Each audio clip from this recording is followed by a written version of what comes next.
जब हम देवाधिदेव महादेव को एक लोटा जल समर्पित करते हैं, शंकर भगवान को जब हम जल चढ़ाते हैं और थोड़ा सा जल चढ़ाने के बाद जब हम अशोक सुंदरी वाली जगह पर जल को समर्पित करते हैं, अशोक सुंदरी वाली जगह आपको मालूम है ना, अशोक सुंदरी की जगह सबको ज्ञात है। तो अशोक सुंदरी वाली जगह पर हम जल को समर्पित करते हैं। शिव जी को जल चढ़ाने के बाद अशोक सुंदरी की जगह पर जब हम जल को समर्पित करते हैं तो जैसे अश्वमेध यज्ञ का अश्व एक क्षण के लिए बैकुंठ जाता है, उसी तरह शिव जी को चढ़ाया हुआ जल जब अशोक सुंदरी पर हम 2 बूंद भी अगर चढ़ा देते हैं, शिवलिंग पे चढ़ाने के बाद अशोक सुंदरी पर चढ़ा देते हैं, तो वो जल हमारा चढ़ाया हुआ जल का भाग पितृलोक में जरूर जाता है। तो पितृलोक में जरूर,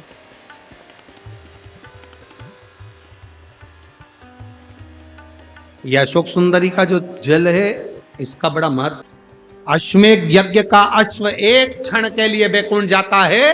अशोक सुंदरी पर चढ़ाया गया जल जब शिव जी पे चढ़ाते चढ़ाते जल को अशोक सुंदरी पर चढ़ा देते हैं तो वो जल पितरों के पास जरूर जाता है। जैसे अपने कोई कामना करते हैं, अपना कोई काम नहीं हो रहा, कोई प्रॉपर्टी अटक गई, कोई कार्य अटक गया, कोई पैसा अटक गया, कोई लक्ष्मी अटक गई, तो अपन 5 जगह पर जल चढ़ाना चालू कर देते हैं। कितनी जगह पर जल चढ़ाते हैं? 5 जगह। जब अपना कोई पैसा अटक जाता है, कोई कार्य अटक जाता है, कोई फाइल अटक जाती है, कोई काम नहीं होता, तो 5 जगह पर जल चढ़ाना प्रारंभ कर देते। पहला, ये शिवलिंग जलाधारी, बीच में अशोक सुंदरी का स्थान, 5 जगह पर हम जल चढ़ाना प्रारंभ कर देते हैं जब कोई काम अटकता। पहला गणेश जी के स्थान, दूसरा षडानंद कार्तिकेय का स्थान, तीसरे नंबर पर अशोक सुंदरी का स्थान, चौथे नंबर पर जलाधारी के चारों तरफ, और 5वां शिवलिंग का स्थान। जब हम यहां से जल चढ़ाना चालू करते हैं, फिर जल को यहां चढ़ाते हैं, फिर मध्य चढ़ाते हैं, फिर जलाधारी पर चढ़ाते हैं, उसके बाद शिवलिंग पर हम जल चढ़ाते हैं और धीरे धीरे जल चढ़ाकर अपनी जब कामना करते हैं, कितना भी कहीं पर भी पैसा अगर अटका होता है, 3-4 महीना अगर लगातार रोज जल चढ़ा है तो बाबा रास्ता खोज ही देता है, वो आता ही। चाहे कोई कंपनी में अटक गया, कोई कहीं अटक गया, या कोई फाइल अटक गई, या कोई कार्य अटक गया, तो बाबा सुनता, निकालता। बस आपका विश्वास दृढ़ होना चाहिए, आपका भरोसा दृढ़।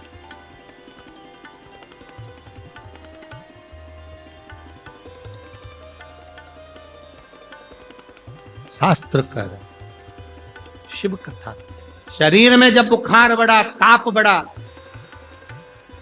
तो भूख समाप्त हो जाती है, भोजन समाप्त हो जाता है, और जब हमारे घर में पाप बढ़ता है तो भजन समाप्त हो जाता है, भगवान का नाम निकलना समाप्त। तुम्हारे घर में जब बहुएं भगवान को दिया ना लगाए, अगरबत्ती ना लगाए, सेवा ना करे, भगवान का भजन ना करे, घर के बच्चे, घर के बेटे बेटी, पोता पोती, पंती नाती जब भगवान को भजना बंद कर दें, संपदा बढ़ रही है, धन बढ़ रहा है, फैशन बढ़ रहा है, सब कुछ बढ़ा, पर भगवान का भजन कम हो गया, तो समझ लेना कि धन तो बढ़ा पर पाप ज्यादा हो गया, इसलिए भजन छूट गए। जिसके घर में भजन होता रहे तो समझ लेना तुम्हारे घर में पाप नहीं आ सकता, भजन का बल बढ़ा। पाप नहीं आ सकता, भजन का बल बड़ा है तुम्हारे यहां, तुम्हारी भक्ति बड़ी है, तुम्हारा विश्वास बड़ा है। अपने घर के छोटे छोटे बच्चों को यह सिखा दो कि 1 लोटा जल लेकर महादेव के मंदिर तक जाए, तुम्हारा महादेव के मंदिर तक तुम्हारा बेटा अगर जाएगा तो उसका बल प्रबल है, उसका बल प्रबल जाए मंदिर।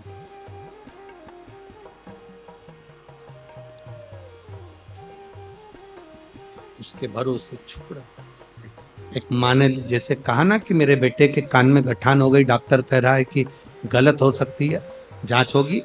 उसने अपने बेटे को भगवान के भरोसे छोड़ दिया। छोड़ दो उसके भरोसे, दे दो उसके भरोसे। अरे तेरे भरोसे मेरी गाड़ी